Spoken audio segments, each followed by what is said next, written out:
Iniciamos esta presentación hablando de los contenidos en la formación profesional. Para ello cito las fuentes en pantalla para una posterior consulta. Los contenidos teóricos, hablaremos de los contenidos generales, los procedimentales y los específicos. En cuanto a los contenidos prácticos, las actividades de metacognición, actividades para desarrollar habilidades y destrezas y actividades de aprendizaje-trabajo. Estos contenidos deben ser consignados en nuestro plan para el desarrollo de situaciones de aprendizaje, comúnmente conocido como plan de clase. La naturaleza de los contenidos. Estos permiten facilitar y controlar la adquisición de conocimientos en un contexto nuevo de aprendizaje, tomando como base las experiencias previas. Asimismo, la generación de conceptos aplicables a una parte básica, a una parte técnica, a una parte transversal y, por supuesto, la vinculada con comportamientos y conductas. En cuanto a los contenidos teóricos, se dice que es la información relevante para entender hechos, conceptos, procedimientos, teorías, normas, etc., que permiten fundamentar la ejecución del contenido práctico y realizar las funciones laborales.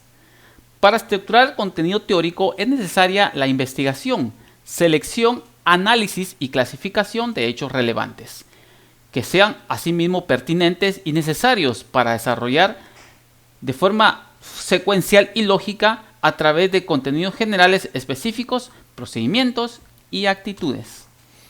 Estructura de los contenidos teóricos. En primer lugar tenemos los contenidos generales.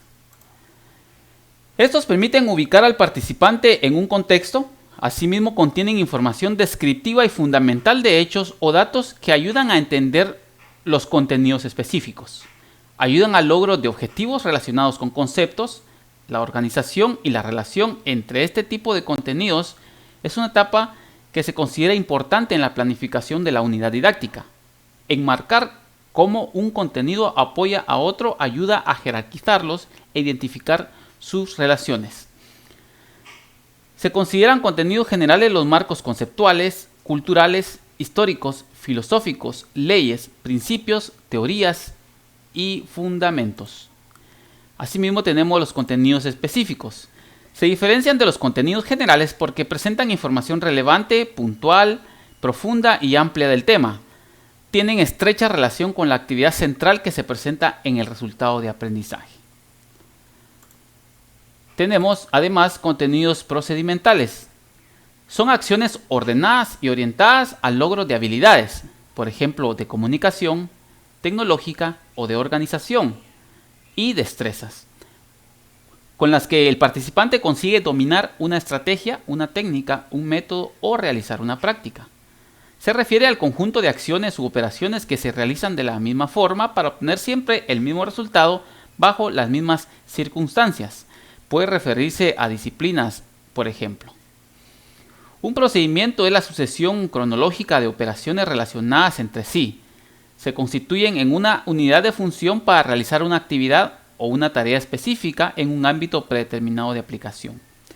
Todo procedimiento involucra actitudes y tareas del personal, tiempos específicos, métodos de trabajo y de control para lograr el desarrollo eficiente de las operaciones.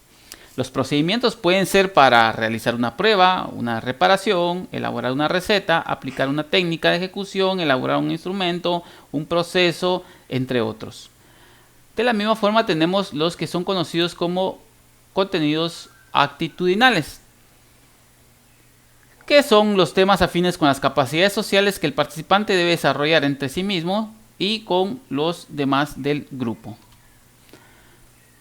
Inmediatamente pasamos a los contenidos prácticos. ¿Qué son los contenidos prácticos? La arquitectura del conocimiento permite diseñar, facilitar y controlar la adquisición de nuevos aprendizajes y la generación de conceptos aplicables a las partes básicas, por ejemplo, la técnica y la transversal, según los comportamientos y las conductas. Los contenidos prácticos son las acciones de ejecución pedagógica para desarrollar la parte psicomotriz del participante, a través de la resolución de problemas, desarrollo de proyectos, análisis y resolución de casos, entre otros. Asimismo, el desarrollo de procesos, tomando como base procedimientos que dan como resultado final productos o subproductos. El contenido práctico se divide en actividades metacognitivas, actividades para desarrollar habilidades y destrezas, asimismo como actividades de aprendizaje-trabajo. ¿Qué son las actividades de metacognición?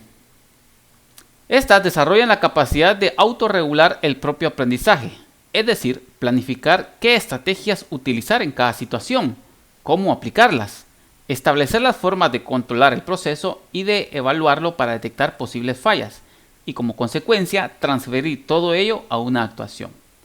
La metacognición es la forma de aprender a razonar sobre el propio razonamiento, de aprender a aprender. Esto se refleja en el mejoramiento de las actividades y las tareas intelectuales que se llevan a cabo empleando la reflexión para orientarlas y asegurarles una buena ejecución. Los ejemplos en la taxonomía de Bloom niveles 3, 4 y 5 podrían ser los siguientes. En el nivel 3, una actividad metacognitiva consistiría de la siguiente forma: interpretar en diagrama los comandos para la elaboración de tablas dinámicas en Microsoft Office Excel 2016. Actividad metacognitiva, el diagrama. Nivel 4. Elaborar conclusiones sobre la comunicación asertiva en el contexto laboral. Actividad metacognitiva, conclusión. Nivel 5. Establece los pasos para la elaboración de carta de recomendación. Actividad metacognitiva, los pasos. ¿Qué son las actividades para desarrollar habilidades y destrezas? Están enfocadas en el desarrollo de habilidades críticas para el desarrollo de capacidades. Batalla 2000 nos sugiere que una habilidad es la competencia de un sujeto frente a un objetivo dado y generación de respuestas motoras. Por su parte, Díaz Luceda nos dice que la destreza es la capacidad del individuo de ser eficiente en una habilidad determinada. Las habilidades son capacidades prácticas que hacen referencia a formas de abreviar procesos intelectuales o mentales. Requieren un método. Las destrezas son capacidades prácticas que se vinculan al desarrollo preciso de ciertas formas de motricidad especializada, de agudeza visual, auditiva, gustativa, de esfuerzo físico o de equilibrio. Por ejemplo, los trabajos de precisión o de detalle. Precisión en el uso de determinadas herramientas para obtener determinados resultados, entre otros. Se resume que una habilidad es cognoscitiva, se refiere al conocimiento, a lo que se tiene en mente, a la capacidad intelectual.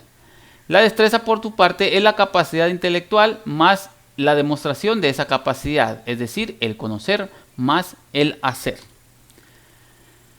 Estas son las referencias que nos da INTECAP en su manual de formación profesional. Nos dice que las habilidades son capacidades prácticas y las destrezas, por su lado, son capacidades prácticas que se vinculan al desarrollo de ciertas formas de motricidad, como bien se mencionó. Los niveles 3, 4 y 5 en taxonomía de Bloom para ejemplos de actividades para desarrollar habilidades y destrezas podrían enunciarse de la siguiente forma. Nivel 3. Operar fracciones de suma y resta en casos de la cotidianidad. Actividad para desarrollar habilidad y destreza, operar fracciones de suma y resta. Nivel 4.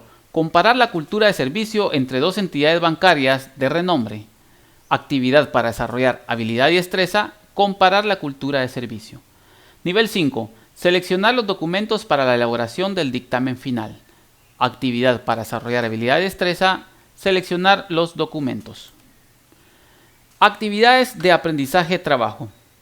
Son acciones de aprendizaje a nivel de procesos de trabajos parciales o totales. Culminan en la generación de un producto o subproducto y está directamente relacionado con el resultado de aprendizaje. El desarrollo de productos o servicios se realiza de forma secuencial, siguiendo una normativa, estándares y protocolos. En el desarrollo de las actividades de aprendizaje de trabajo debe reflejarse el seguimiento del círculo PHVA, conocido también como el círculo de Deming. Esto significa planear, hacer, verificar, actuar en un espiral continuo de perfeccionamiento de las capacidades y las actividades para el trabajo.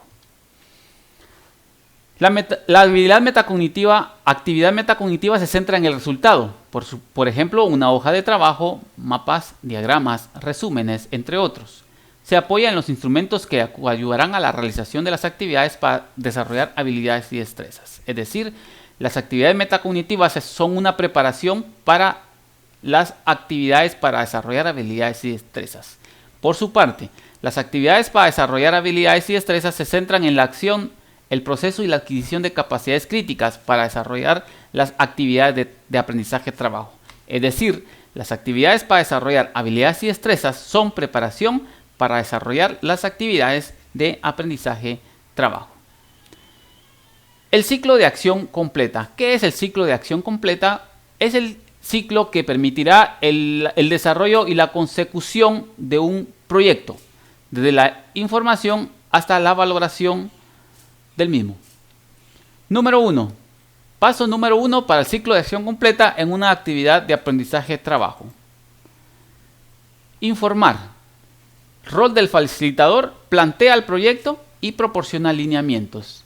Rol de facilitador activo. El participante recopila información y gestiona recursos. Rol del participante activo. Paso número 2. Planificar. El facilitador supervisa acciones y proporciona orientación. Rol del facilitador pasivo. El participante elabora plan para la realización del proyecto y define los procedimientos a realizar en el mismo. Rol del participante activo.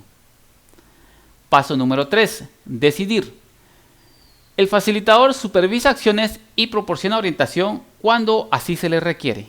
Rol del facilitador pasivo. El participante revisa las soluciones posibles y elige la viabilidad y las estrategias a utilizar en el proyecto o en la realización de la tarea. Rol del participante activo. Número 4. Ejecutar. El facilitador supervisa el desarrollo de actividades y proporciona orientación a petición del participante. Rol del facilitador pasivo. El participante realiza las tareas definidas y aplica el plan previamente elaborado. Rol del participante activo. Número 5. Controlar. El facilitador supervisa las acciones y proporciona orientación a petición del participante. Rol del facilitador pasivo.